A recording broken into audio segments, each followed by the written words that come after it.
Bienvenue à Saphir Hotel, un cadre VIP, propre et reposant au grand carrefour de Kinshasa, avec un service d'accueil digne de vous. Plusieurs catégories de chambres et appartements climatisés avec Wi-Fi et TV plus décodeur aux prix incroyables. Petit déjeuner y compris dans son restaurant aux spécialités congolaises et étrangères. Ouvert à tout le monde avec une réduction de prix pour les clients qui séjournent à l'hôtel. Notre adresse, A4 avenue Ikelemba, quartier Matungé, commune des Kalamou. Téléphone 099 991 74 21 81 600 8000. Hôtel Saphir, beau cadre, bel emplacement, bon prix et beaucoup d'avantages. Bienvenue à tous. Mbote Nabino, Balandinyoso, ya bosolo na politique officielle, esika bozwami, bozali ebele, liboso banda konabino, tokutani susulelo, pona kula misa, ndenge zarabo momesano, lundi, mardi, mercredi, jeudi, vendredi, nangonga ya 10h30, tolongolaki, tokomisi yango 11h, parce que, ba plainte ezalaki mo ebele, donc ça fait vraiment un temps, bosolo na politique, ndeko ayeba kite ebise, tokoma na 11h juste, ça c'est vraiment le programme qui est très très suivi, et puis connu. Bozola nabiso na Bunya, ndenge tozo sa d'émission, bozola na Bunya en direct, bozola nabiso na Radio Mont Bleu, bozola nabiso na Beni, bozola na Goma na Butembo, batwaza na Sud Kivu, batwaza na nabiso pe na Rumangabo, na Kasai, na Loja, na Lomela, na Kikwit, na Bandundu, même na Congo central, boza kola na biso topesi binombote. Tobosanite batwaza na Londres, na Belgique, na Allemagne, na Bruxelles, na Paris, na Orléans, na Grenoble, même na Rissu, bozola na biso topesi binombote. Batwaza na Calgary, na Edmonton, bozola na biso Belé, Boche TV Moko, je pense que tu Rolex Bangonga Malam. Très bien. L'actualité politique en général les a dominé le coronavirus avec des mesures où ils allaient multiplier du jour au lendemain. Alors, Togozonga siko na kati ya likambango poto solo la mo makambo ebele. Merci la bande de pendant cette période bazo continuer ko sala biso confiance, bazo continuer ko yoka biso. Kinshasa Togozala na confinement total parce que j'ai reçu même des appels ce matin, les gens m'appelaient pour savoir est-ce que papa makambo tozo yoka na balaba les a solo bi que Kinshasa d'abord courant ils ala mingite ma ils ala kate bato belé baza informé te. Le ko la bobande ko zela boyo soki sangwa ko confirmer oui effectivement ko banda mokolo ya lobby ko bima e ko zala te ko bando vanda kaka na ndako na bino ko banda lobby samedi mokolo ya dimanche mokolo ya lundi na mokolo ya mardi mekolo minei Congolais moko akobima na balabala te. Ba oyo bakobima na balabala pona kosala misala ezaka ka bato misato. Oyo naturellement ba on ba kozala.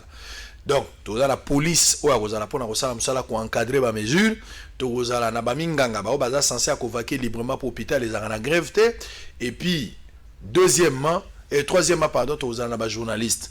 Mais journaliste oyo aza na carte ya UNPCT ya sika journaliste wana akoki kotambola te la police a eu instruction ba okanga bango. Donc yo journaliste zwa carte ya INPC to bengi pe na INPC to vérifier si réellement ba tie commission wana ya obtention ya carte za ko sala na lombango baza wana ba se multiplier da ba commission ki 30 pour na kopesa bato na carte kende ko zwa carte sika soko zwi carte sika te lobby onga la journaliste à YouTube onga youtuber okotambola te tu n'auras pas le droit. Très bien. Comme je l'avais annoncé, vous avez déjà une idée par rapport au message parce que na Twitter, na YouTube, na Facebook, na moyen surtout communiquer avec bino déjà même dans la bande passante que nous allons recevoir aujourd'hui, Monsieur Seth Kikouni. Monsieur Seth Kikouni, bonjour. Bonjour Papa Sango. Je rappelle ici qu'aux alliés opérateurs économiques, Mounen Namboga Nabiso, aux alliés acteurs politiques prêts, mais Kobo Sanate que aux alliés candidats. Président de la République dans ma élection en 2018 lelo batitre misa toana yangonde tozui quand même kosuki salabi keza mo ebele metoponika misa toana pona kopesa yo bosolo la politique ezali kambomo na la musika oyoka kango olanda rapé mais lelo yomoko yeko kula misa d'abord impression par rapport à musalo tala la musika mais lelo comme réalité peut maintenant. En tout cas merci beaucoup Papa Sango. Ndenge bokanisi ko bengi sanga surtout na mikolo oyo tozali koleka na bandenge moko ya biente ezali honneur bosali ngai bosolo na politique eza mission moko ba recommandanga toujours surtout tant on a kitaka na ba quartier reculé place peuple pena atondi place masse ezali tolinga to komona yo mingi na bosolo na politique il faut que lo bakuna tolinga kayo tolinga kato yo kayo donc ezali sim que eza mission moko très suivi alors nakoyeka ko féliciter bino. Merci. Na ndenge pe boyambelinga lelo na sepeli bien que ndena lobby mboka eza malamu te bamoya koseka kutu mingi ya kosepelezali te tellement que toza na pasi na kati ya mitema toza kopartage bamessage ya condoléance donc na bafamille oyo bazali éprouvé surtout suite à Covid-19 vraiment nzambe azwa milimo na bango na kimia et puis bafamille bazala makasi parce que omoni touti na habitude moko boye totalaka ebembe vandi tozolela ngo bambala ebele mais kokende okunda yango peut-être bato mosusu bazwi temps ya komona matanga te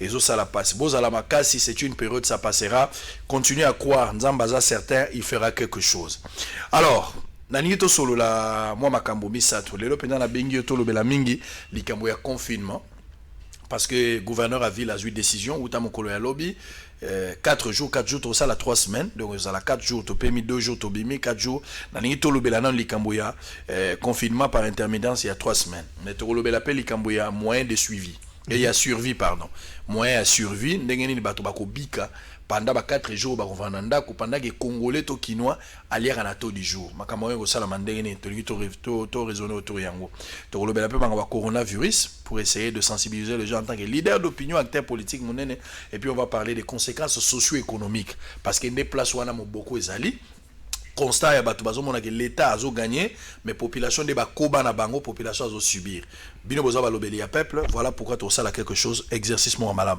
mais dès l'entrée de jeune ani na zo une question mo boyelinga na mutu par rapport ya tweet mo sala qui récemment wa et boteli au moins makambo entre ba pasteur hein ba surtout ba pasteur mingi nde ba monio mabe parce que au beti ba pasteur mo makasi Jésus alobaki aller partout dans le monde prêcher la bonne nouvelle faites de toutes les nations mes disciples est-ce que d'abord aux croyants aux croyants message au bon de la bon je crois que namboka moko laïque ko discuter pour la personnalité publique de Tibiso vu que tozana ba confession religieuse ebele kolobaki nga naza ko appartenir na kambo ube kambo ezelo mo malamu te pour relation na nzambe ezalaka toujours personnel conscient absolu définir ça maramba religion ndeti tozana laïcité totika ngo libanda doza la relation moko personnelle totika yango bongo mais au bon de la Mutunoso d'une certaine manière à la relation nanzambe nae. Très bien. Et ça très important parce que religion est à la place dans la société et s'intéresse à l'ordre social. Tant que ordre social, je vais belé kota na kati. Tout le monde a raté tant que tu as bloqué politiquement Hermoko pour l'ilobé les capable de tenir sur l'église d'intervenaka. Et ça on dit comme normal. Donc mutuna mutu azaka na relation na yanzambe nae. Moi si nangaza na place na ya sambelaka mama nangaza na place na ya sambelaka nga moko pe nazali na ndenge na ngai na ndimelaka na traiter na ka relation na ngai na nzambe donc na épargnons la contexte en tant que leader politique parce que ça opesi moi tendance au ko léser batom so ba koyanga na combat il y a yo sur le plan politique mais peut-être ba ko comme léser au bi na mboka na biso compréhension na moi problème voilà. Ça je te comprends mais Mikolo ont un style moko boya communication ils ont tiqué moi makasi à chaque fois qu'il y a l'actualité politique à tous les gens na TVT yo Twitter so Twitter beti la classe politique est créée d'abord confusion au sein de la population ils ont créé moi soulèvement ezali pourquoi ils ont choisir toujours tweet pour communiquer mais peut-être télévision radio ils ont moins ils ont stratégie ou quoi bon ils ont stratégie na côté moko pour na nini parce que na mboka kurenza te bato batala la télévision bayoka la radio bazali susu mingi penzate c'est vrai que baleki nombre ya bato oyo bazana ba téléphone mais il faut comprendre que bato basaya la ba téléphone peut bazala na moins impact moko sur population pour-il lelo na chaque avenue na chaque quartier ezala na mutu moko bayokaka il suffit que mutu anaza na téléphone ba information ya kozoenda ki ndoko betela batu nyonso yende ba ya retourna yeto ki sali kamba confirmer za ndenge ni to landela la politique voilà on batena na yoka ki na tel radio na landa ki papa Israël na landa ki bo comme pesa ndeti compte rendu moko boy po batu bazana ba occupation na bango ebele batu bazape na accès na télévision na radio ndeti batu nyonso te donc les lots technologie téléphone le rôle amtako ke nango partout et puis charge nango eumela ka ezo permettre biso to kota na banda ko ebele na ba façon moko boy. Très bien. Alors justement parce que nous parlons de tweet na yo moko uti ko sala récemment ndenge na lobby o tapaki moi makasi surtout pour ba pasteur ba moni comme le roi antichrist ozo attaquer bang nazo répéter moi maloba na ko résumer peut-être penser yo moko lokolo zali o meka ko expliciter motivation ni nozwa ki derrière et loko komaki et quel était l'objectif. Parce que na yo ki lobby il faut au benga un reprochement politique au lingi ba revoir ba priorité na biso na mboka parce que à un certain moment to sali moi amalgame to sali moi confusion na makambo ebele au lobby vaut mieux tous à la plus na ba chercheur tous en laboratoire na ba hôpitaux ezala ebele que tous en ba nombre ba église ou ezoleka ebele na ba situation amboye surtout na ba chercheur to na ba hôpitaux ebele to koka ki peut ko faire face à ta d'une autre manière na eloko moko mais ba église eleki ebele ya mo moni na période par exemple toza fauché to éviter comment faut s'en sortir. Quelle était l'explication claire qui accompagnait ces tweets? Papa Sango omoni question tout normalement ils ont nécessité émission mobimba peut-être tu as occasion de la une émission mobimba mais nous allons couper le rôle tout ninga au epsinga za la bref au moins situation des autres traversées sikoyo et ça le rôle là ba beti biso électrochoc donc cela veut dire que ba beti biso penza courant poto lamuka tout le monde a sikoyo na ba condition nini na mboka nini na situation nini tozali kovanda donc tozali kofuta masumu il y a 60 ans ya mes gestion mes gestion où ezali sur le plan politique te même la façon d'organiser société na biso il faut to revoir makambo mususu ngata on a sala ki tweet wana ndenga ko lobby ezala ki reproche politique la linga ki na attirer attention il y a ba politiciens sur ba priorité na biso et la gisinini na lobby boy coronavirus ezali ko rappeler biso beloko mibali ezali ko rappeler biso que tous on a besoin il y a au moins 20 000 chercheurs na place il y a 500 000 pasteurs est-ce que na mboka tous on a plus de 500 000 pasteurs oui c'est la vérité est-ce que tous on a 20 000 chercheurs non na but tous on a besoin il y a au moins 260 grands hôpitaux et laboratoires pour le lobby social la inherbé heureusement coronavirus nous na bunya il faut batinda ni na inerbe et ça scandaleux et ça soit temps entre temps mutana comme na risque de contaminer bateau y on a biso toza moins na 260 laboratoires na ba hôpitaux tongo ko na situation au hôtel na place tozalana ceux qui 500 000 ceux qui 260 000 églises et ça qui reproche moro politique pourquoi parce qu'il faut comprendre que aux ala chrétiens aux ala musulmans aux ala bouddhistes yeba que comme wana chrétiens ali ko porter eza d'abord identité biso na science sociale to benga ngo identité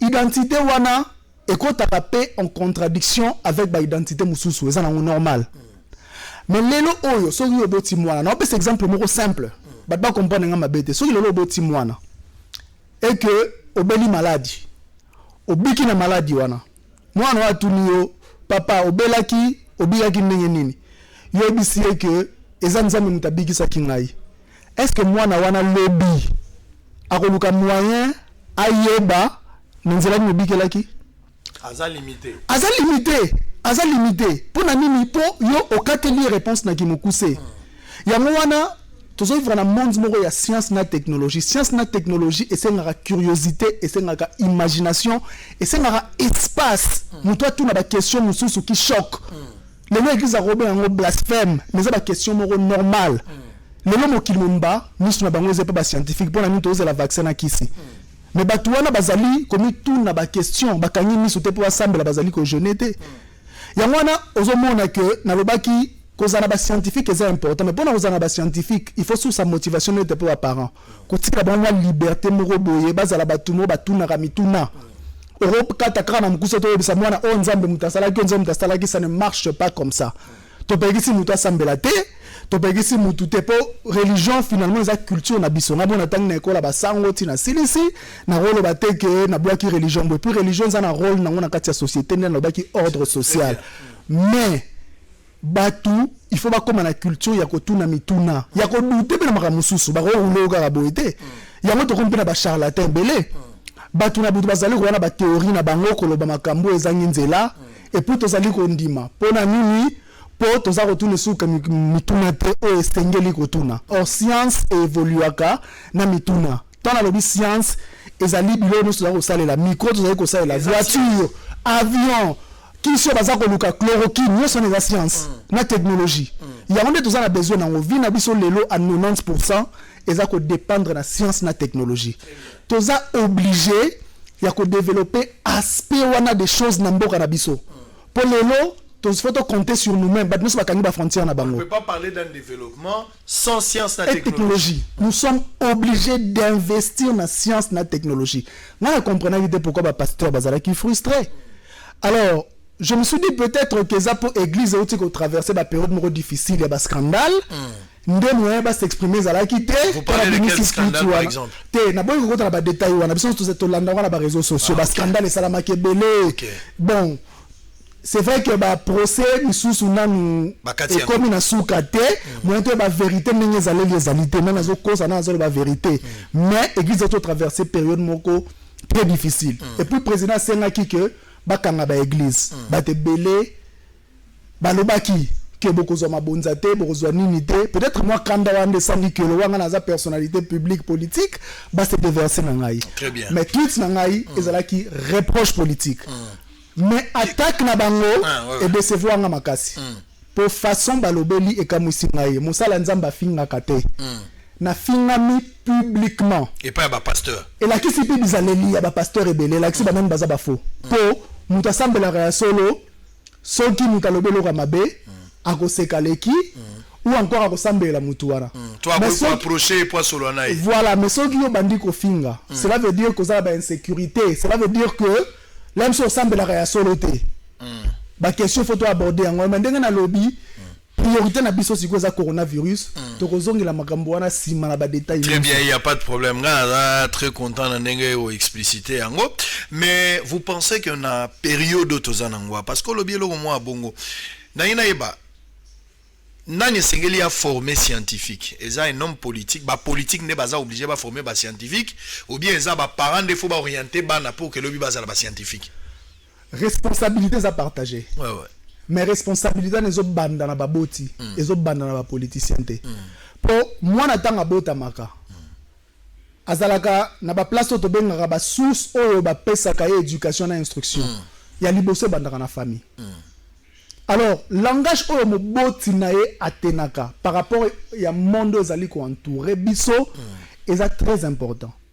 Il faut qu'on expose moi na imagination na ba recherche déjà tant azali mwana bana batu na ba question au moins l'autre rose na salle moro awa so rozu mwana ya 2 ans par exemple 3 ans hein to cha 3 ans pour 3 ans mwana comme déjà koloba to vandi na rata studio boy to bandi ko pumbwa bande ko cameraman bazali aba ko s'évanouir to babi ke muta pumbwa kate mwana ko s'évanouir te a relaxa muta zo pumbwa après retourna mituna ça veut dire que na mutu ya mwana azana monde moro où tout est encore possible. Voilà. Il faut qu'on nourrir notre curiosité wana. Pour peut-être redécouvrir et le soupçon de découvrir.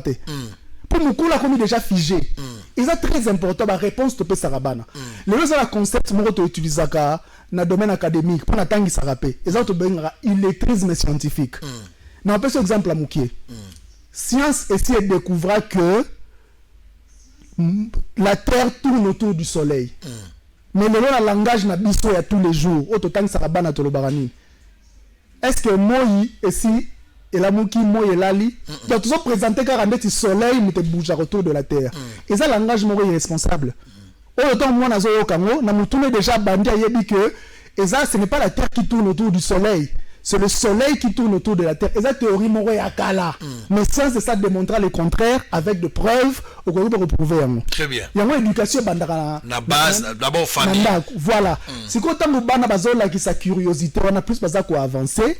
L'état si croyo na système d'éducation personne va changer cursus parce que le cursus nous a dépassé. Quand moi déjà nandaku parents à nourrir curiosité na imagination na yé tant on est na classe à côté na professeur na yé ba vraie question.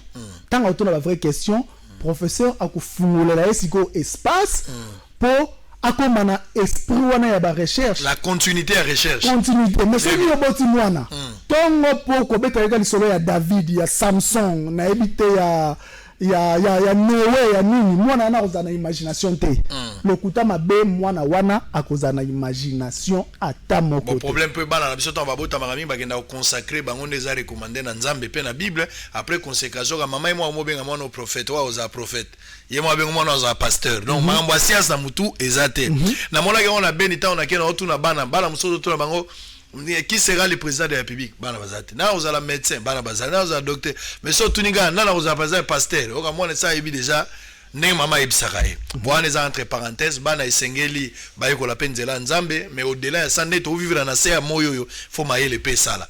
Mais est-ce que face à pandémie ou ebomi mboka Congo na biso, vous pensez que na minito il fallait tous à la table moka ba discussion entre ba chercheurs, ba scientifiques pour na ko bimisa pe penser mo na zomo na France, tout le monde parle de docteur Raoul, ba to zomo na ngolo ko esengo docteur Raoul le français tout ça. Mais est-ce que Congo na ba français nyonso ba to ba lobakawa? Ko ganga nyonso ba to ba lobakawa, biso to lukaka, biso to tanga, c'était pas important biso moko to organiser ba table ronde ba discuter sur le plan de la science, laboratoire à monene ba to ça ba recherche pour que Congo proposer pe kisi. C'était important. Et ça très important. Yango nazana kanda na dénoncer rango toujours. C'est vrai que batu basilike la rangai mena ko loba lisusu. Ezate ke pona zo banga batu non ngala nga ko loba vérité. Batu balinga ranga po ba yebi que na lobaka tuo c'est que batu su ba lobaka tuba ngala lobaka na ngai. Eza problème te. Toza na république moko dirigée par les juristes. Nazana kata scène politique, soko na kata scène politique na biso au mona ka ba juriste na ba juriste. Façon ya ko réfléchir ya ba juriste na scientificité ya eloko bazali kosala eza ndenge moko te na scientificité ya ba science naturelle na ba science exacte. Déjà langage na bango ezalaka monosémique te na yebi te baterme mosusu na lingala mwana bimisango eza polysémique. Ça veut dire que la vérité na bango mosusu ezalaka objective ou neutre te. Or na science pure naturelle l'exactitude est là. L'exactitude, cela veut dire que ceux qui nous na France a sali chloroquine. Bon, on a 1 million de personnes, 999 000, ceux qui font pas bika, 999 000 bako bika. L'aime sous 1000 wana za la erreur mo ko sala. Science yango wana. So ba person formule wana. Oyo reproduire en Congo, ça li laboratoire aussi ba même élément au produire même résultat. C'est le mode opératoire qui est prédéfini. Science yango le même résultat. Voilà. Yango wana ba scientifique bazala na obligation ya ko s'entendre d'abord sur le langage parce que science est d'abord langage. Sur le temps qui journalisme, tant que vous êtes journaliste mususu, et dans la France, et dans la Belgique, on fournit ben fort rebelleté. Pour et arrêter tout le balinga la boue. Mais deux journalistes ne bazo solo là, bazana moi langage na bango moko bako solo là. Ba signifier zali, ba signifier zali. Science évoluera bongo. Alors science exacte est un domaine mususu, science sociale ou sciences humaines est un domaine mususu. Bisous ça ba science. Mais dans le domaine où il y a recherche, il y a problème à coronavirus. Il y a besoin de la science naturelle, science exacte. Il y a un lobby na lobby là qui est anormal tous à la mboka moko on va confier au ministère de la recherche scientifique, na innovation technologique na juriste. C'est vrai que juriste. Quelle confusion. Profession. Quelle confusion. Oh. Problème est bien, c'est une question de tout ministère de biologie. Dans le but que il fallait ministre là forcément biologiste, non, mais sur la déjà science naturelle. Ayebi approche nini à Rosala pour banda au moins processus sur la recherche. Pour ministre de la recherche scientifique et innovation technologique, a la même importance à ministre de la santé psycho. Ministre de la santé c'est un médecin. De maladie, il faut réparer. Un mécanicien. Mais ministre de la recherche scientifique, il faut se quoi anticiper, alors est-ce solution pour appeler ça médecin, on n'a pas big sabato. Un médecin psycho a d'ailleurs dépassé, n'a qu'à guérir les malades. Recherche scientifique, il fallait ce qu'on est en jeu. Mais ouais, puis recherche scientifique, vous savez qui est? Rien. Na parlement tant moyen bakenda koloba. Ministre recherche scientifique azalaki? Na moniete. C'est quoi ça y set qui kunya lobby yango? Est-ce que ça li mabe? Recherche scientifique importance nango yango wana. Société na biso ezali ko évoluer na recherche scientifique. Ces 400 dernières années, le lot, Babylone, besoin de banal, ampicilline, antibiotiques. Nous avons découvert les 400 dernières années. Obi combien de vies sauvera le lot?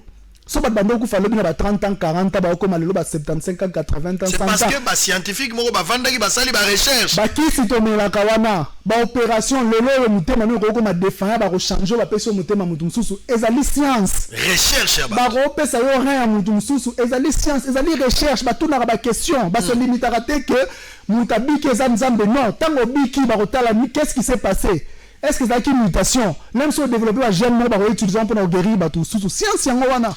Qu'on a mis tout qu'il faut. Mais remarquez maintenant ce pays. Au bitan azo babilo qu'on a coaché ma bongo na mutumboka ndenge nini.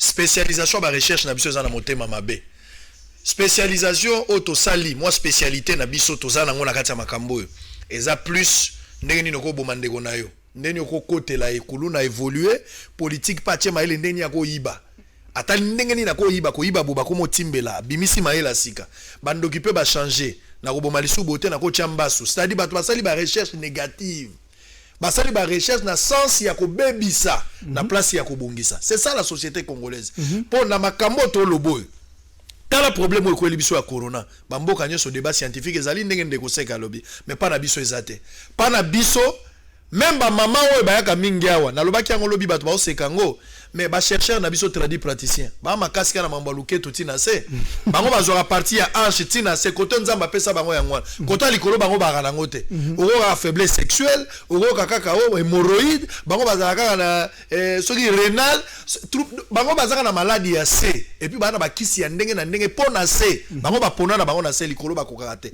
OK loko ya boso to ko kozana débat tolingi tokomisaka kaka Raoul na France te biso pe tolingaki topesa orientation mosusu monde pa lingaki ayoka biso mais toza moins important na minute à cause ya recherche eza te tozo subir toza obligé à ko subir donc akaba lobi basa la vaccin pa boma biso mta ko contrôler ngo kozala te ba baza ba idée ba keba banda vaccin ngo awa to ebite pona nini donc toza na contre vérification te biloko na nyonso toza na toza na inerbe pe siko ezali dépassé.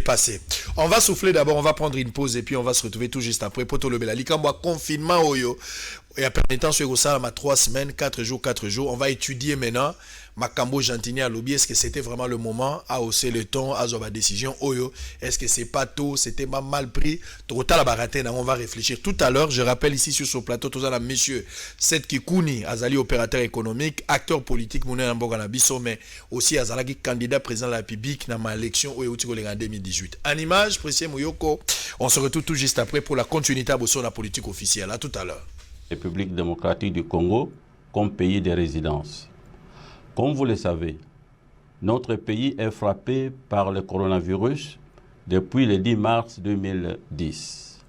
La situation épidémiologique du Covid-19 en RDC se présente comme suit. Jusqu'à 18h de ce jeudi 26 mars 2020, notre pays a enregistré 3 nouveaux cas confirmés de Covid-19, dont 2 à Kinshasa et 1 dans la province du Nord Kivu. L'origine de ces cas est en cours d'investigation. Le cumul des cas confirmés depuis le début de l'épidémie en RDC est de 54. Parmi ces cas confirmés, nous avons enregistré au total 4 décès. Comme toujours, les autres cas sont pris en charge dans les formations hospitalières de Kinshasa. Mais comment reconnaître le Covid-19? Un malade atteint de Covid-19 présente les signes et symptômes suivants.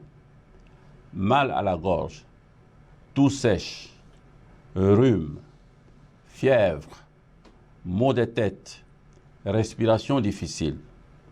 Ces symptômes ne sont pas spécifiques du Covid-19, car chez nous, la malaria et la fièvre typhoïde, 2 maladies très fréquentes, ont le même tableau.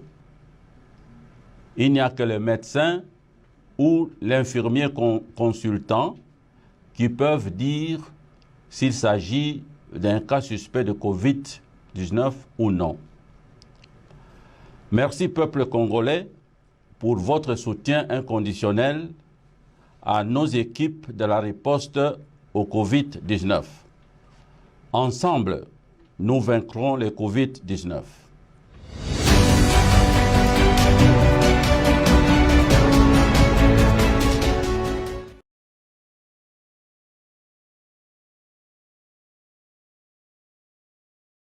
Chaque fois, quand il y a des informations, il y a un engagement. Chaque jour, on a fixé bateau par rapport à la communication, tout ces plénaires. Mais, il y a beaucoup de justifier. Bon, c'est qui connaît. Il y a une chaîne, il y a TNT. Il y a une chaîne TNT, il y a Covid-19. Tous les RTNC, vous avez une chaîne nationale. Ils ont mis ça tout. RTNC 1, 2, 3. seule possibilité officielle où ils vont communiquer. Est-ce que c'était vraiment important? Ça, la TNT Mobimbe dans la chaîne Nango.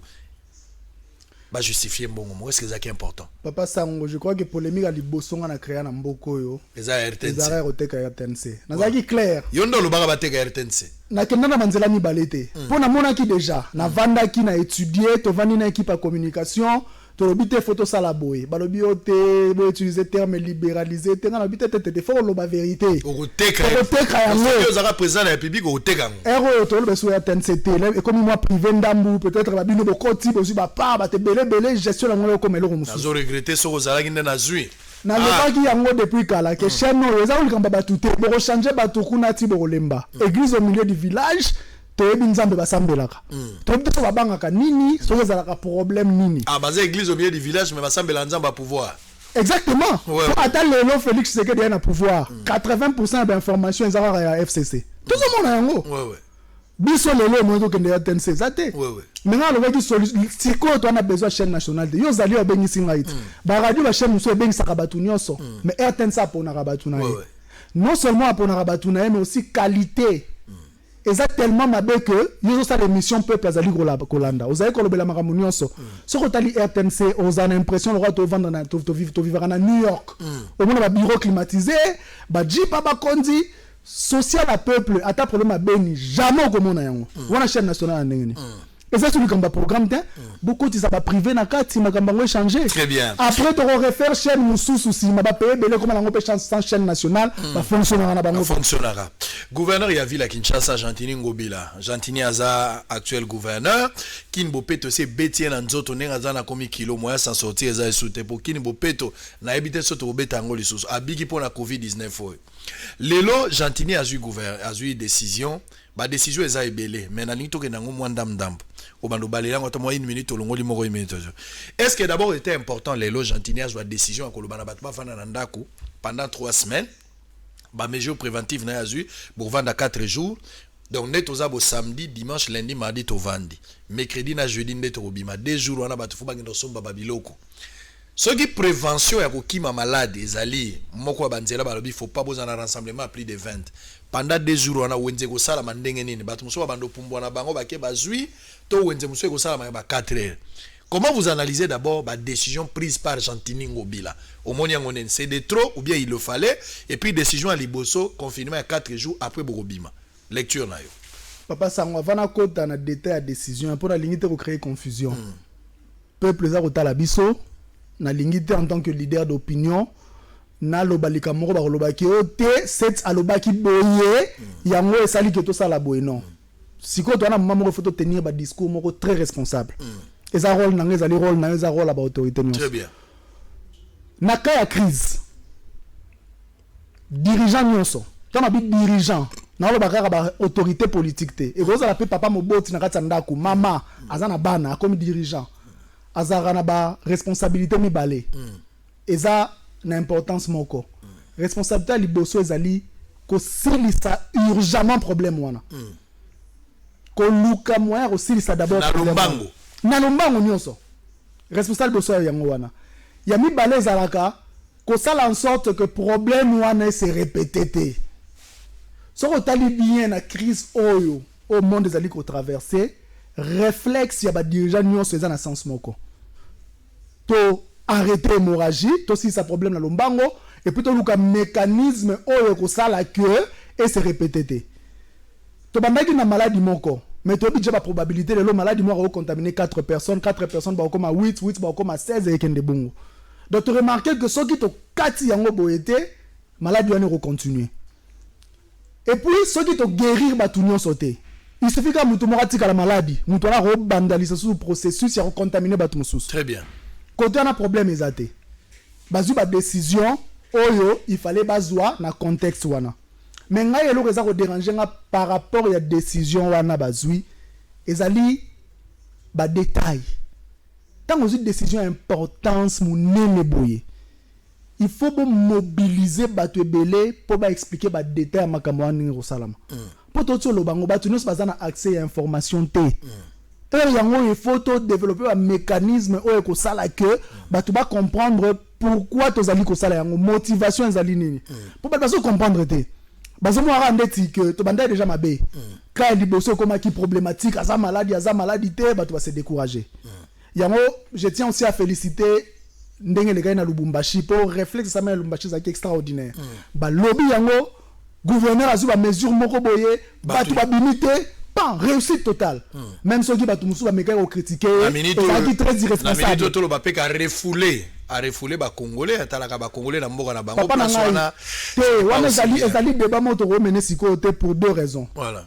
na landa ki makambo wana ngana yoki ke batu wana baza bata Lubumbashi te d'ailleurs bazaki na place à revendre te hôpital Lubumbashi na facilité ouais place à bomba bango ezalaki te yango wana bazongi si bango bazongi mais l'essentiel est que oui baza na place bavanda kawa l'essentiel est que Lubumbashi eza sikoyo protégé pour que bossa na te ya ba répercussion économique ezali tozongi lango sima DGB à Lubumbashi c'est 60% de notre recette so Lubumbashi eza affecté vie nombre ba étranger bazalaka na bango pe kuna et reparalyser biso nyonso donc le fait que tozana nuka na kati ya Kinshasa eza déjà bonne nouvelle c'est que par rapport à confinement et là on nini nga naza ko reprocher Gentini bon c'est comme si ça na destin na gérer ka ba crise azaki na yumbi problème elandiye ay na Kinshasa problème elandiye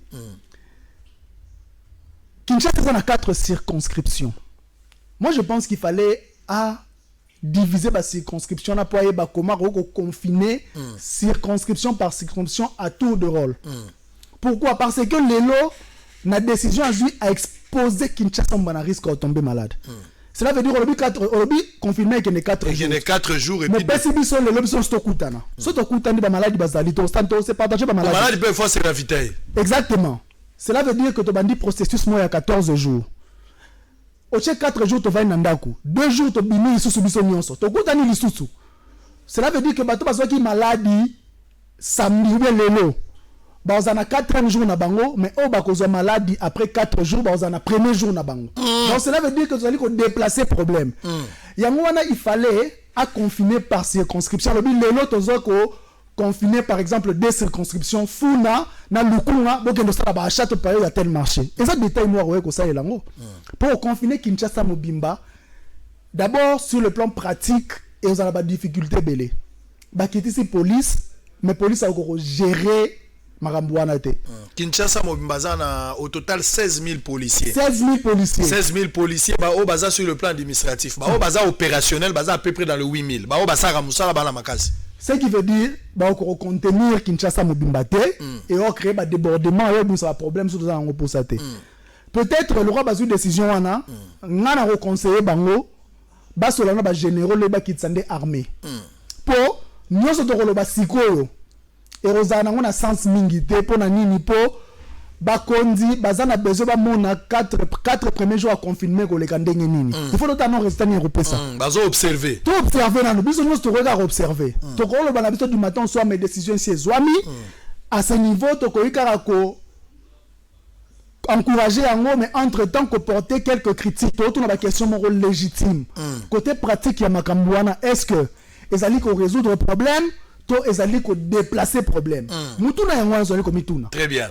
Alors ils ont la question mususuka na kati ba décision na Gentini à lobby logo na seki Gentini au salinga pasi au sali na éviter si vous avez des conseillers Gentini ozo bonde la babaye bakolo mapango oyo pesa ka eloko te oyebisi bango lobby te bo meka kozala na indulgence vis-à-vis à ba locataire ça dit bonyo ko la ba locataire mingi te bo comprendre bango ata ba futinda kute awa l'état esengelaki asenga kosenga to esengelaki azwa mobeko ndenge ni réagir ne lokwana mobeko il fallait l'état à prêcher na exemple d'abord alors par exemple on moni lelo situation toza nango ba baza ko se plaindre tozo ke newenze ba prix ezali komata makambebele mais faut ba pe que en tant qu'opérateur économique nous allons comprendre pour les commerçants wana.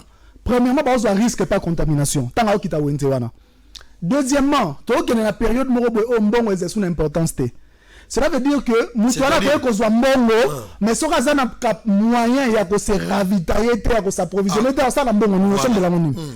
Ya ngona bato nous pas prudent. baza kopesa yango au plus offrant et comme bongo. Pourquoi? Parce que l'État a rassuré bangote. Ce qui l'État le bara par exemple que tu repoussé ba taxe nyonso, tu suspendre ba loyer nyonso.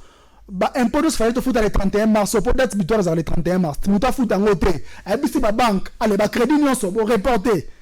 Commerçant na circonstance wana ngoza la rassurer ngote que l'on est na normal. Bon on a ba banque. Problème yango wana lelo parce que beaucoup de banques n'ont pas s'exprimer. Il y a quelques banques et si ba bengi ba lobité mais ba banque belé no ba lobi yango te ça déjà problème. C'est que ceux qui commerçants déjà parce que na crise oyo ba jouer ba rôle important bango wana ils ba médecin ils ba commerçant ba to ba lié sarabiso. So ba lié sarabiso ko ba batami ba zu risque wana te. Donc situation est comme sous ma koleka. Il fallait que l'État a rassuré bango. Il fallait aloba que nazuba telle mesure pour na bino pe bosa ba risque mbeti ba médecin bolier sabatu. Non seulement bolier sabango pe na moins cher pour mbongo ezate. Mais l'État sali yango te. L'État conseille l'indulgence maramba déjà ka lobeli yango te jantini ngobila.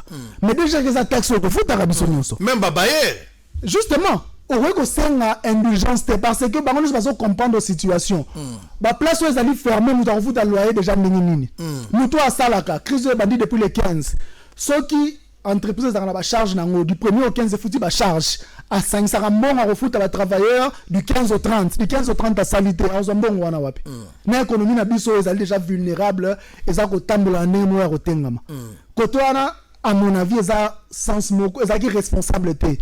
Il fallait qu'on bête à libo qu'on a mis ça, n'est-ce pas payer de les sali, au moins ce qu'on obéit ça bon noté, l'État il faut renoncer à la bureau mususu. Voilà pour nous rassurer batou. Le roi sala qui a noté et poser des problèmes. Mais ça on a tant qu'on se racheter. Les lots bateaux dans la télévision. Ils peuvent se racheter. Très bien. L'État qui va lobby ba pèse au moins tiner le gros se racheter là Kikuni. Comme un président quoi un jour. Pardon. Tala. Maïzate, régie des eaux nationales. Survie à battre aux alandengeni. Bozo continuer ko senga battu ba futa mai, ba futa courant pendant que maïzate courant ezate na ba place belé. Na matete, na ba commune belé baza na maïté. Mais malade il faut ko sokola maboko à chaque fois na savon. Mai yango ba ko sokola na masuba, ya bana mike, ba ko sokola na soyi, ba ko sokola na nini, maboko, ba ko sokola na nini. Donc tozo exposer population na biso moko. Régime des eaux bozaka na ba français. Mais eri yango ya ko lakisa monene no koza l'état ndé yango. Et loko mo ko sala ezate. Comment les gens vont vivre? Parce que na lingi to réfléchir no loko mo avant to doit une pause et puis on va revenir pour terminer. Na lingi to doit survie à Batou pendant cette période 4 jours. To lo banan 4 jours. To yebi police na biso na ben suffisance nango. Na lobi na ba frontière nyonso ba kangi service moko ya hygiène ezate. Ezate. Ngai moko nazala ba image TV za radio te service ya hygiène ezate. Policier asimbi munduki azoze la corona ko ya na taxi pour attirer. Menzo la corona za démon moko invisible azo monana te. Ça fait très mal. Comment les gens doivent se comporter pendant 4 jours? Nali quand même yo leader d'opinion peut ça moi orientation. En tout cas, na conseil na repesa batu peuple hein. Toza entre biso. Il faut to compter si qu'on a solidarité qui bo moto na biso en tant que babantu. Tozo ngana no sika wara. Au moins solidarité tozaki na ngona ba année 80 ti ba début 90 avant ba yebisa biso que mutu bo azando ki mutu bo azali mabe mutu bo alinko bomayo. Il faut to longola na makama to zonga na na solidarité wana. Po nazomo na solution musu na repesa batu te sikoyo. Il faut to sangisa penza na koki pour to partager. Donc tant lambi wana il faut kanisa bato bazali pembeni sinon ko lamba wana ko appelle sécurité pour na yemoko. Tant solozo bima mingi pas. Tant solozo bima ya za na nzala akoloba comment ozolia te. Donc il faut to développer ce sens ya solidarité na muke to za na wana to partager. Pour confinement ezaka na mo avantage moko faut to le bango. Sur le plan économique. Et ça qu'on ralentir consommation. Pour chaîne à production c'est baby. On va parler des conséquences économiques tout à l'heure. Voilà, donc il faut tout gérer. Donc si on a 10 boules qui t'en a boule moro sikoyo. Si on a boule moro okufate. Orola la moine za la mukie moro okufate, mais au moins tokosimba na maboko pour to vivre nanu. Le plus important c'est de assurer survie na biso pour to tala nema kamongo zali kokende. Très bien. Congolais, le bien-être universel c'est vivre pour les autres. Soki musapi abeli makola memage hôpital pour ataler la te. Monoko nde akoloba liboso munganga je suis malade. Un travail d'ensemble. Il faut vivre pour ton frère. Boyebi awa soki to vivre pour na bande côté moyen ko vivre aux alate. Il faut to zala na bolingo ya mikate na sanya mafuta. Obi ke so ba che farine etondi mais so ba cheka mwa farine asuko ba fungoli place muninga kota. Kanisa waza pembeni. Toza na deux types ba congolais, za na congolais muso ali azomo na guerre banda bango si balambi. Mais za na congolais muso azotuna est-ce que kota ba kikuni pe balambaki. Tala ndeko aza pembeni. Sala bolamu na muto moko parce que toi la période moko bolingo nde fwe monana. Sans bolingo, je pense qu'il y aura pas les ciels. On va souffler en image. On se retrouve tout juste après pour parler des conséquences économiques et puis on va terminer par là. À tout à l'heure. Bozolanda biso bisika bozwami maladie ya coronavirus ezali lisolo te mais ezali réalité. Et bomi bato ebele ezokoba pe koboma bato kino lelo yo. Na yango wana bosolo na politique officielle. Ndenge tolobaka na bitumba moko kolonga kasi na kimia biso mibale.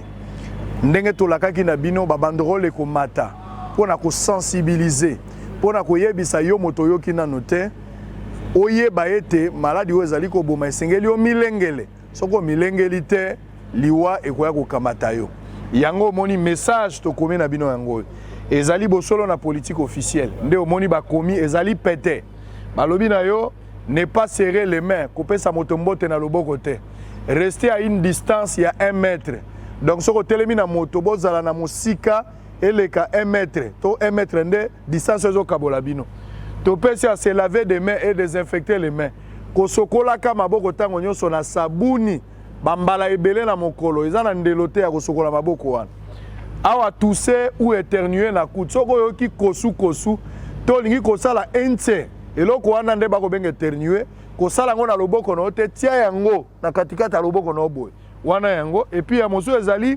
utiliser un mouchoir à usage unique lokola papier mouchoir to ba papier mosusu soko saleli kozongela ngo mbala mibale te osaleli yango pe obwaki awa éviter de se toucher le visage tango nyonso na mokolo ata moto azaka na bomesano mingi ya kosimba elongi na ye yo éviter kotiaka elongi na yo loboko na ono elongi esengeli oboya yango batango ebele wana ya mibeko baza kosenga et puis mibeko ya lete ezali vanda na ndako pamba te bato oyo baza na maladi wana yebani te baza 80% bako benga bango ba porteur sain bango baza nango me bilembo ezali te batela ngai pe na batela yo soko mi bateli o bateli libota na yo soko bateli libota na yo te o bateli pe mboka na yo te maloba ya sango mokonzi Israel Mutombo na lisanga ndeto kolonga na bitumba moko akolonga kasi na lisange kozala biso nyonso kimia na mabota na bino tozolingete boto sayango po bilange kolaka na mai moto akolaka na ba conseil waza na matoya koyoka ayoka makasi akosalela salela po lobi Kongo ya biso eza na bosenga na yo eza na bosenga na ngai kimia na mabota na bino. Merci beaucoup. Vous avez suivi quand même le message, hein, Olandite. On a un message de sensibilisation, apport Nabiso par rapport à la campagne pendant cette période avec des maigres moyens. Mais to sangani, le rôle à moi ou to futamite. Mbongo nyoso to kwa kabola to sangisi yangonde to sala biloko wana.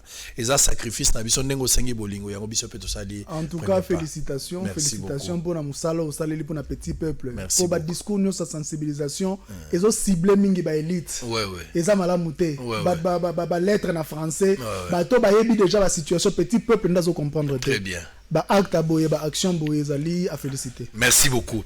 Alors conséquences économiques place to suka yangwana parce que l'État zo se bombé moi tort c'est azo mona lokola longi biloko ekokota te bakangi ba frontière biloko ekoya te à part moi biloko akolia wana président de la République alobi biloko akolia ekoki nango kokota mais ba voyage musu ya bato bo ekoya te même oza na conteneur ezaka chauffeur na convoyeur tam sona mécanicien mais faut ba vérifier bino na niveau ya frontière pour battre la santé na bino mais le reste batunes so bavanda ba mouvement nyoso ba boyi yango est-ce que nyonso esalamia wa RDC Rosala na Rosala capable ya refaire face à la situation économique vu ba mesure nyonso ils bloqué nyonso lelo est-ce que trop à la mesure na li vraiment l'opérateur économique na pesi ota démontrer avant aussi avant toi aborder aspect économique na zongeli lisusu aspect sanitaire ouais pour mbongo leki santa mutu. Le plus important c'est que sauver ba vie à bateau. Cela veut dire que ce photo ça la schéma moko wa santé telemi liboso ya makambo nyonso. Ba misusu na landi na si. La santé n'a pas de prix. La santé n'a pas de prix. Donc ata lelo mutu alobia santé te na ye ba kei ba beli économie ngo tozo lobele ko sana ngo pe karaté. Pour maladie rekota ba perdre force na bango misusu ba ko kufa production ko sala maté. Donc priorité côté moral, éthique, et aussi en tant qu'opérateur économique, na lobela nanu crise sanitaire. Côté anatolokani, danger réel, coronavirus ezali koboma, et aussi responsabilité bisonyo so ya ko batela ba travailleurs na biso, ko batela ba famille na bango, ko batela Kinshasa mobimba. Mais ba conséquences économiques est inévitable. Pourquoi? Parce que dans le moment où vous allez koloba, chaîne de production ici est katani. Cela veut dire que le rôle économique de ces alliés extravertis, tourné vers l'extérieur. Et là, c'est que tu importes à Rababiloko. La place tu importes à Rababiloko, c'est une entreprise qui est en Rababiloko pour l'Afrique. C'est un marché local. Le roi c'est un marché local. Et le rôle va toucher la crise. Si vous avez 100 travailleurs pour produire, par exemple, tomates, il y a boîte. Il faut que Bango peut faire travailler peut-être 20 travailleurs avec les machines. 20 travailleurs, on a 10 peut-être qui s'occuper de la logistique. Cela veut dire que si on doit produire 100 kilos, si on doit produire 20 kilos. Et ceux qui ont besoin local, il y a Mboka wana ba exportaka, ils allaient à 20 kilos, ba privilégier République démocratique du Congo te, ba privilégier dans nos marchés internes. Si quand vous allez bénéficier de stock ou ezalaki, on stocker qui peut localement, mais chez nous on a calamité que vous allez briser, c'est en gros normal. Il y a toujours partout dans les Kenya, vous allez payer facture il y a 60 ans de gestion. Parce que tu as eu des mesures économiques qu'il fallait prendre. Parce que tant que tu as la santé, il faut que tu aies la économie. Pour risque les années, discours de la population les années. Oui, tu as un confinement. Mais après tu as oui. Et c'est une question légitime. Et c'est une question légitime. Et ça n'a non. Et c'est une question très légitime. Malheureusement, en ce moment, le ministre de l'économie n'est pas absente. Bon, tu aurais comprendre pour perdre des konaye, tu as battu à perdre les konaye propres, tu aurais présenté des condoléances, mais il fallait ça la moi comité moko, il y a crise, oh bah sangisa tiko bah mitou. Côté scientifique on a problème, mais tu as un économiste. Il faut pas sangisa matata poni ça bandaki. Alors bito so kende bo to sala bo faut que sangisa bah mitou wana nyonso. Kotanga komo na ena note ba bazo mona ke bukanga lonzo to wana ngolelo te. Wana za débat mususu. Baza la mauvaise souvenir na matata na mama bukanga lonzo ndenge na yoki bat bazo wana kutuko batelo. Wana za débat mususu, wana za débat mususu. C'est vrai que tant que la gestion ba nyonso baza na kati ya boîte wana. Mais ali heure ya ko sangisa ba mitou nyonso total déjà to anticiper déjà parce que ko gagner et ça la likambo ya anticiper. Il faut anticiper action nini to sala so makambo esili. Est-ce que il faut totinda batundambu urgemment na maluku banda kolona biloko jamba pour éviter que durer combien de temps? Pour éviter. Jusque là on parle de 4 semaines. 4 semaines ça celui de maîtriser propagation. Ce que maîtriser propagation de et recom appel pour 3 mois. Na 3 mois to relia nini to sala ndenge nini mbongo to rozwa wapi et ko uta wapi vu que ba rozala ba futa matin maramunyo son les problème est belé. Donc aspect économique, c'est vrai que eso c'est appelle émission mobimba mais ba tu faut pas comprendre que avantage soit confinement ou ezali consommation est réduite. Donc ba tu ba lia na mayele. To lia ndambu mais to lia pendant un mois. Que on lie pendant un jour après le linzala. Non, to kabola mke to zali na poto. Ozola kanga semaine prochaine au zonga poto sala plateau to lobela mama so sueza l'économie non? En tout cas, ça doit expliquer sur Bimate. Ba journaliste nazo autoriser que ba journaliste ba robima kaka ba bazana carte à UNPC. Donc kene la UNPC que dozo carte non ba kopesa makaron aux autoriser ba homme politique pour de besoin le rôle à émission et ça obligé bino ba robima. Wana za la problème té. Est-ce qu'il y a un numéro de téléphone peut-être bandeko ba ko bosana mutala moi mutuna retourna précision parce que matière OPC est-ce qu'il y a pas un numéro de contact autour na yo pour ba ko benga facilement il y a pas? Oui, numéro Zali, na robe s'appelle numéro nanga. Oui, ça numéro. Robe s'appelle numéro. Voilà, yo c'est bien. Oui, yanga numéro Zali 097 097 0699 0699 327. 327. Et ça, na WhatsApp. Et ça, na WhatsApp. Donc, numéro de Ndeko Sek Kikuni yango. Ko bela na Ndeko pesa nga numéro yango 097. Donc 097 0 au combien nanda quoi 097 0 699 327 097 0 699 et puis 327 au combien na obengi Ndeko. Ça a été un plaisir pour Nabiso Koyambo le la première partie tout ça la 4-5 émissions parce que matière réali tikala na yibo mwanda mu mikolo et ça nga moi bien. Alors gouvernement to mwana na maboko po na beto mo biloko mibale misato ya robo mayo tezaka ya kumisa na yebi ko zaki pe na moi pression talaka bosolo attaque les gars moi trop mais toi la pour ma sensibilisation. Mais na pesi au cadeau na ngate hein. Ah oui là nga cadeau? Mais il a au cadeau. Oh papa ba ila nga cadeau talawa ba ila nga cadeau za nini? Ah oyebi tango crise a éclaté. Oui. Entreprise dans Libanda, tu investis ça qui n'a pas masque, tu as qui prévention. Et là on a reproché gouvernement mususu yango. Nazaki mutu ali bosso ba masque pour na ndeko bazali ko voyager. Na qui n'a pas masque, ba tu ba somba. Pour ça moi micro peme na yo, un moment très capital. Ah. OK. Na anticiper qui ponga na école la prévention, ngana lingaka to empêcher mbebe comme la biso que beaucoup mako réagir na panique. Yango nous allons continuer toujours dans rythme wana. Nous allons faire une action moroboye et ça là que bino bande connaissons ba journaliste, ba volontaire na ba médecin bas à la protéger. Ndeti tout oyo na côté ici to redistribuer yango. C'est vrai que ndambo za côté kama mais to ko distribuer yango o za ba combinaison. Donc yo journaliste tant ozo ko nzosko au risque à rekota place mutu coronavirus azali. O rekota sans problème pour biko za contaminité. Et ça couvrir yo na mutu. Donc oyo donc oyo combinaison c'est la combinaison combinaison la rolata nenge Poutine à l'attaque nenge Poutine à l'attaque Poutine aux voisins voilà na une lunette oh là là oui oh lunette na masque pesali donc organiser ba journaliste c'est pour un journaliste pe na guerre oyo tu as 3 Batou, c'est très important. Opérateur économique, médecin, journaliste. Sans information d'ailleurs to kufi na biso. Très bien. Il y a un aussi na ba journaliste sur base la biso risque ba pesa biso bonne information. Il y a mabe te peut paniquer. Très bien. Bonne information mala mo robiki sa biso. Très bien. Il y a un na na côté ba journaliste pour na protéger bango pe. Pour ça journaliste pas beli malade, il va mettre médecin comme maladie, système be comme chaotique. Très bien. Voilà un peu fort na ngai. Donc on a vu oyo ezali donc itikali ga gant de boye na onante. Gant ezali. Oh gant ezali. Gant ezali na boye. Oh mais na cookie. Gant ezali. Donc la zui gants, na zui masque, na zui lunettes et puis na zui la combinaison. Combinaison. Si ça taille na yo te to tala comment ko luka taille na yo ata semaine prochaine to compte sa taille na yo. Très bien, c'est-à-dire que mais quand sera kokiote aux gens de symbolique to tala siko comment travailler pour toi na taille na yo. Mutalanda nga la simeza apprécier, so que kokite précieux aux autres. Précieux là comme ça to luka. So merci Jago d'amour au bomi. Kotate. Merci beaucoup, ça a été vraiment un plaisir. Na moni loko baksate. Vraiment merci mingi pour la participation dans la bosolo na politique. Mais au lobby awa clair, ba conséquences économiques et aux alamakasi ceux qui to gérer en côté. C'est ça que tu as dit. Merci beaucoup. Qui vient na mabota na biso to kuta na semaine prochaine pour un nouveau numéro.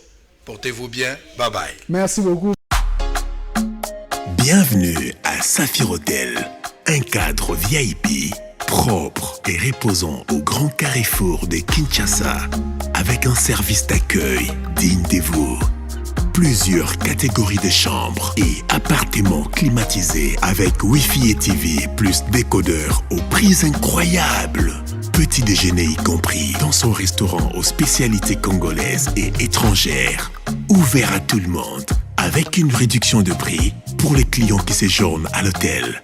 Notre adresse, A4 avenue Ikelemba, quartier Matungé, commune de Kalamou. Téléphone 099 991 74 21 81 600 8000. Hôtel Saphir, beau 4, bel emplacement, bon prix et beaucoup d'avantages. Bienvenue à tous.